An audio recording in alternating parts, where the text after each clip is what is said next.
महीने हो गए। 27 तारीख की घटना है, 27/12 की, और 3/1 को उस डीएसपी का पदस्थापन पटना किया जाता है महोदय।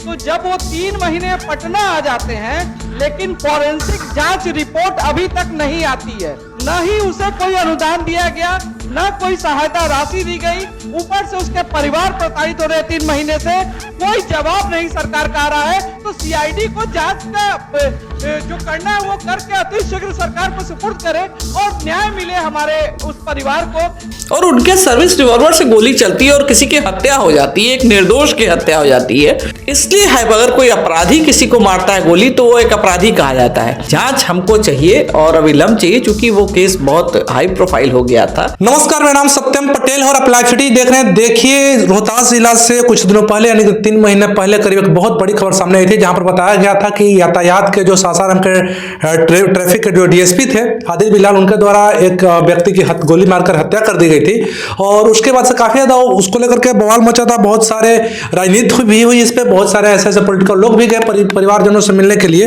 और इसी मुद्दे पर बातचीत करेंगे अनिता सिंह जी से, जो कि हमारे साथ है। स्वागत है मैम। आपका भी बहुत बहुत स्वागत है। मेरा पहला सवाल, सीधा सवाल आपसे यही रहेगा कि आज आपने विधान परिषद में जिस प्रकार से बादल हत्याकांड का मामला उठाया, जिस प्रकार से जो आदिल बिलाल जो ट्रैफिक डीएसपी हैं जिनके ऊपर आरोप लगा था, उनकी सरकार के द्वारा पोस्टिंग कर दी गई है, इस पर क्या कहना चाहेंगे आप?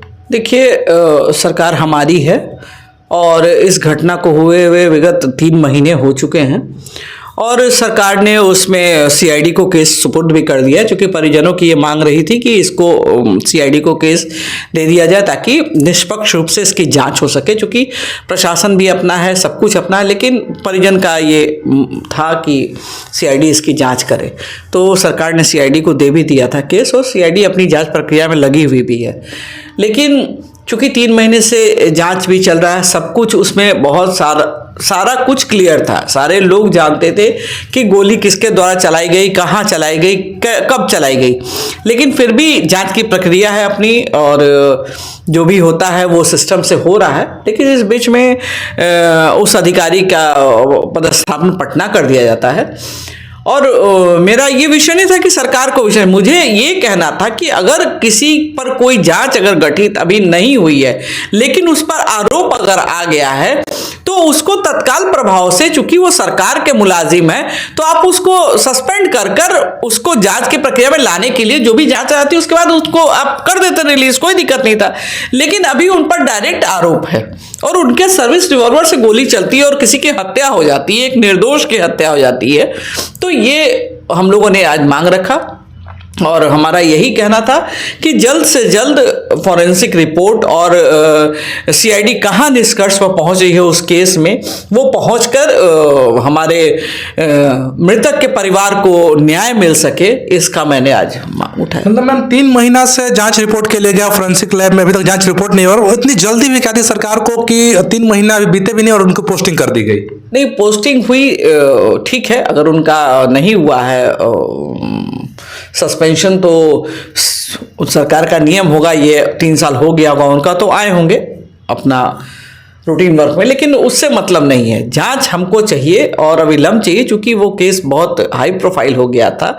और इसलिए है अगर कोई अपराधी किसी को मारता है गोली तो वो एक अपराधी कहा जाता है।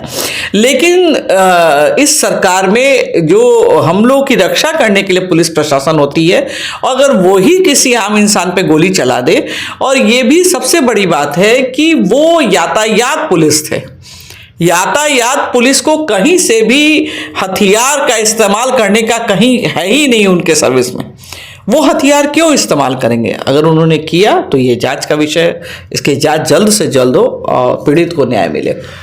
मैम, लोकतंत्र में बहुत कमी ऐसे देखने को मिलता है कि जो विपक्ष के या पक्ष के कोई एमएलए या एमएलसी बोल रहे हो, सदस्य बोल रहे हैं, उनके समर्थन में उनका ओपोजिशन वाले बोल रहे हैं। जैसे आप आज सरकार के हिस्सा, सरकार की पार्टी, और आप जब इस मामले को विधान परिषद में बोल रहे थे तो पीछे से बहुत सारे ऐसे विपक्ष के भी एमएलसी थे, जो सुनील सिंह थे, उन्होंने भी आपका समर्थन किया और समर्थन करते हुए जो सभापति थे, स्पीकर थे, उनसे सीधे तौर पर उनके द्वारा आपके बातों का समर्थन किया गया। इस पर आप क्या कहना चाहेंगे? नहीं, देखिए, सभी लोग इस मुद्दे को और इस केस को जानते हैं और कहीं ना कहीं सभी लोग सभी लोगों से संपर्क भी करते हैं। हैं, सभी को जानकारी थी इस केस का, बहुत सेंसिटिव मामला था।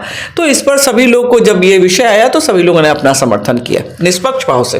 तेजस्वी यादव भी लगातार आरोप लगाते रहते हैं, जो कि बिहार सरकार पर और नीतीश कुमार पर खास करके, कि यहाँ पर अधिकारियों और कोई कुछ नहीं कर सकता है, सिर्फ और सिर्फ जो है अधिकारियों के चलते हैं। तेजस्वी यादव की बात करें, फिर पूरा आरजेडी के विधायक लोगों का बात करें, सब लोग का एक आरोप सीधे रहता है कि बिहार में नीतीश कुमार की सरकार में अफसरशाही बढ़ी हुई है, अधिकारियों का कोई कुछ नहीं कर सकता है, अधिकारी चाहे तो किसी को भी कुछ सकता है। नहीं, ऐसी बात नहीं है। तेजस्वी जी भी सरकार में थे 17 महीने और वो भी बड़ी अच्छी तरह से जानते हैं कि सरकार कैसे चलती है। अधिकारी रहते हैं, अधिकारी कार्य करते हैं। ऐसा नहीं है कि सभी अधिकारी सरकार की बात नहीं सुनता है और नहीं करता है, ये कहना कहीं से भी उचित नहीं है।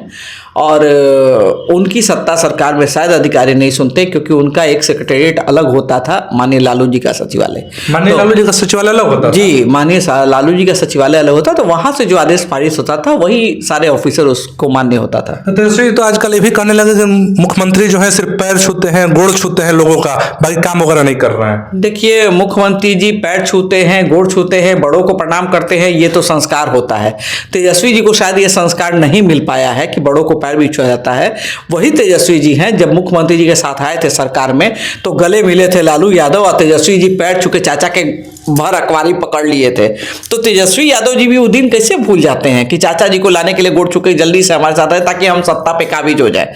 तो तेजस्वी जी का कोई विषय वस्तु जो बात है वो कोई मान्य नहीं होता है। अच्छा, एक और बोलते रहते हैं। एक और सवाल रहेगा मैम कि अभी होली का पर्व था और देखा गया कि बहुत सारे ऐसे अधिकारी देखे जिन पर अपराधियों ने पुलिस बल के सिपाहियों को, अधिकारियों को जो है गोली मारकर हत्या कर दी गई। इस पर क्या आपका राय है?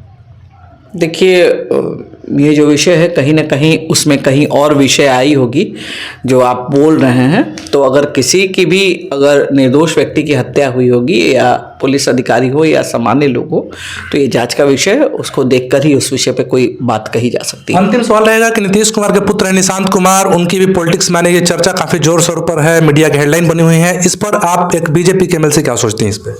देखिए, सभी को लोकतंत्र में अधिकार है। जैसे लोग सभी के परिवार के लोग राजनीति में आते हैं तो निशांत जी माननीय मुख्यमंत्री जी के पुत्र हैं और पढ़े लिखे इंसान हैं, अच्छी सोच के तहत अच्छा व्यक्ति हैं। अगर वो राजनीति में आते हैं तो सभी के लिए स्वागत का विषय है, आना चाहिए।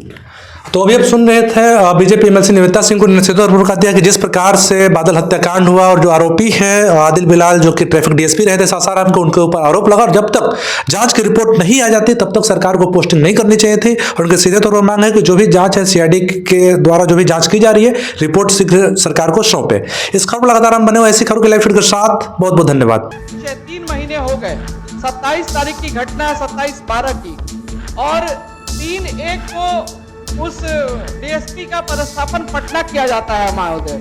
तो जब वो 3 महीने पटना आ जाते हैं लेकिन फॉरेंसिक जांच रिपोर्ट अभी तक नहीं आती है, न ही उसे कोई अनुदान दिया गया, न कोई सहायता राशि दी गई, ऊपर से उसके परिवार प्रताड़ित हो रहे 3 महीने से, कोई जवाब नहीं सरकार का आ रहा है। तो सीआईडी को जांच का जो करना है वो करके अतिशीघ्र सरकार को सुपुर्द करे और न्याय मिले हमारे उस परिवार को। और उनके सर्विस रिवॉल्वर से गोली चलती है और किसी की हत्या हो जाती है, एक निर्दोष की हत्या हो जाती है।